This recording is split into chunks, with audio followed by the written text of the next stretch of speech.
कृष्ण वंदे जगद्गुरुम्। 7वां अध्याय का 26वां और 27वां श्लोक। 7वां अध्याय का 26वां श्लोक। वेदाः सम्तीतानि वर्तमानानि चार्जुन, भविष्याणि च भूतानि मा तु वेद न कश्चन। ऊपर कहे गए श्लोकों का अर्थ है, हे अर्जुन, जो प्राणी भूतकाल में हो चुके हैं तथा जो वर्तमान में हैं और जो भविष्य में होंगे, उन सब प्राणियों को तो मैं जानता हूं, परंतु मेरे को कोई मूढ़ मनुष्य नहीं जानता। वेदाः सम्तीतानि मा तु वेद न कश्चन का अर्थ है, यहाँ भगवान ने प्राणियों के लिए तो भूत, वर्तमान और भविष्य काल के 3 विशेषण दिए हैं, परंतु अपने लिए वेद पदों से केवल वर्तमान काल का ही प्रयोग किया है। इसका तात्पर्य यह है कि भगवान की दृष्टि में भूत, भविष्य और वर्तमान ये तीनों काल वर्तमान ही हैं। आथ भूत के प्राणी हो, भविष्य के प्राणी हो अथवा वर्तमान के प्राणी हो, सभी भगवान की दृष्टि में वर्तमान होने से भगवान सभी को जानते हैं। भूत, भविष्य और वर्तमान ये तीनों काल तो प्राणियों की दृष्टि में हैं, भगवान की दृष्टि में नहीं।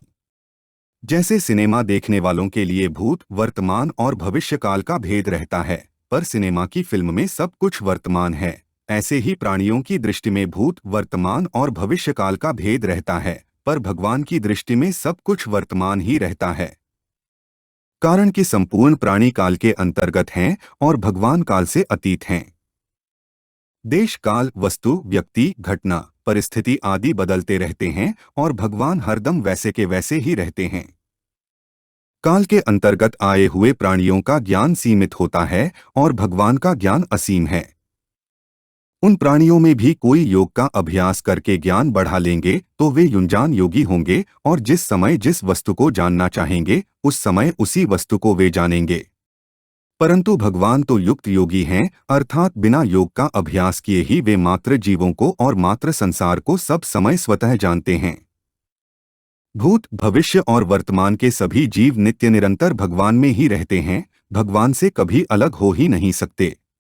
भगवान में भी यह ताकत नहीं है कि वे जीवों से अलग हो जाएं।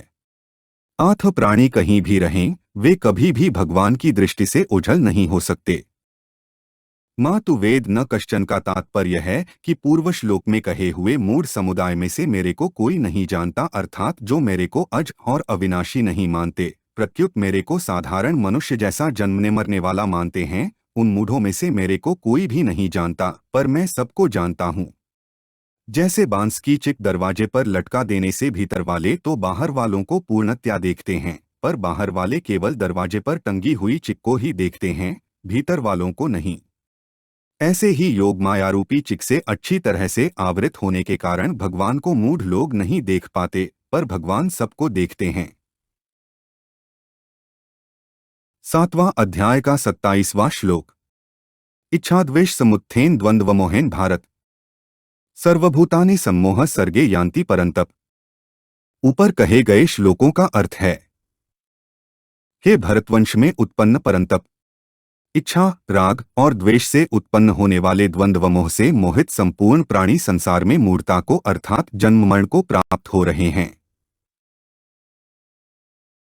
इच्छाद्वेष समुत्थेन सर्गे यान्ति परंतप का अर्थ है, इच्छा और द्वेष से द्वंद्वमोह पैदा होता है, जिससे मोहित होकर प्राणी भगवान से बिल्कुल विमुख हो जाते हैं और विमुख होने से बार बार संसार में जन्म लेते हैं।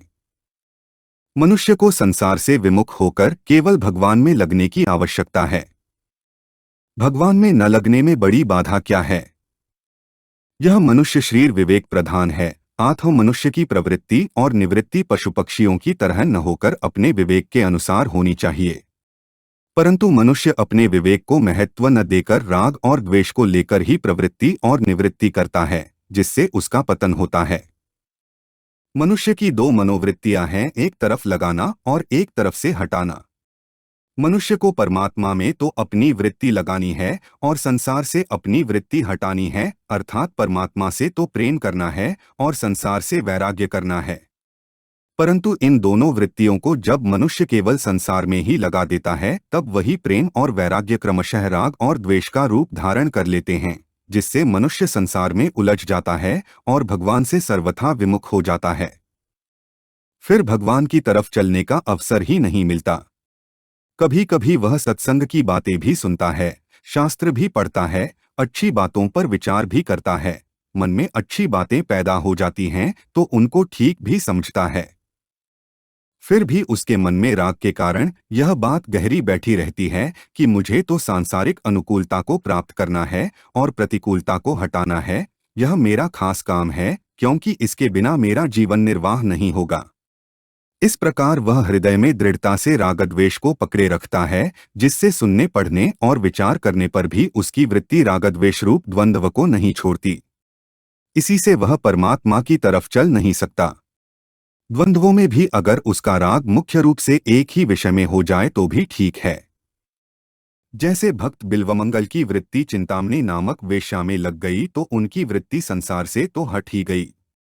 जब वेश्या ने यह ताड़ना की, ऐसे हाड़ मांस के शरीर में तू आकृष्ट हो गया, अगर भगवान में इतना आकृष्ट हो जाता तो तू निहाल हो जाता, तब उनकी वृत्ति वेश्या से हटकर भगवान में लग गई और उनका उद्धार हो गया। इसी तरह से गोपियों का भगवान में राग हो गया तो वह राग भी कल्याण करने वाला हो गया। शिशुपाल का भगवान के साथ वैर द्वेष रहा तो वैरपूर्वक भगवान का चिंतन करने से भी उसका कल्याण हो गया। कंस को भगवान से भय हुआ तो भयवृत्ति से भगवान का चिंतन करने से उसका भी कल्याण हो गया। हाँ, यह बात जरूर है कि वैर और भय से भगवान का चिंतन करने से शिशुपाल और कंस भक्ति के आनंद को नहीं ले सके। तात्पर्य यह है कि किसी भी तरह से भगवान की तरफ आकर्षण हो जाए तो मनुष्य का उद्धार हो जाता है।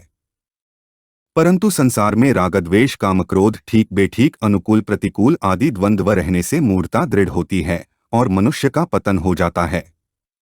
दूसरी रीति से यूं समझें कि संसार का संबंध द्वंद्व से दृढ़ होता है।